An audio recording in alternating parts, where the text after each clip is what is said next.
Peggy 18. One of my earliest memories of music not coming from a traditional scene was the music for Metroid. I was completely caught up in that music.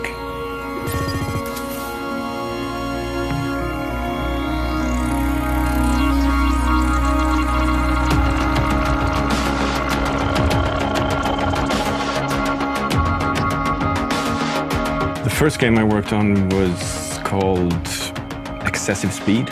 We had the first Pentium processors with a small 14-inch CRT screen and Sound Blaster sound card.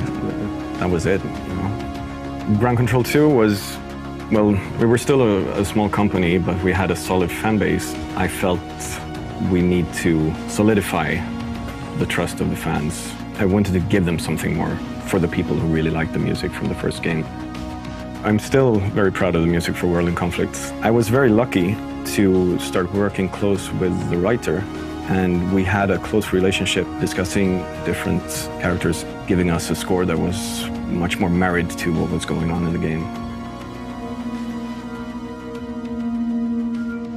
It was half a year before the first E3. That's when I started writing the music, leading us into our first unveiling of the game.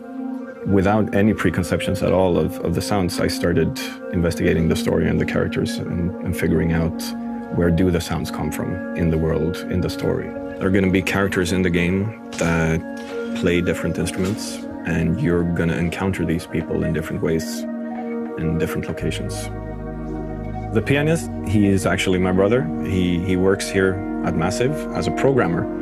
We are really close. We've been doing music together for the last 15 years. And when the time came to record this music, I thought he would suit this character perfectly.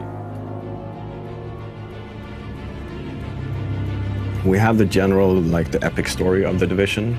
This will always have its own more orchestrated sound.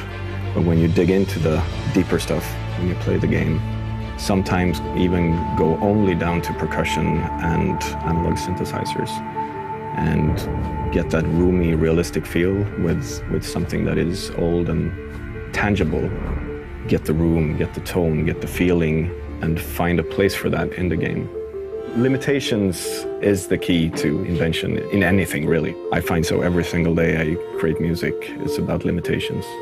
And what happens to people when society breaks down? They go back to their roots.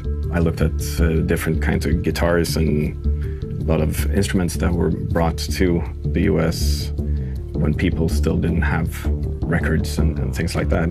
What is it that we fall back on when we don't have electricity and things like that?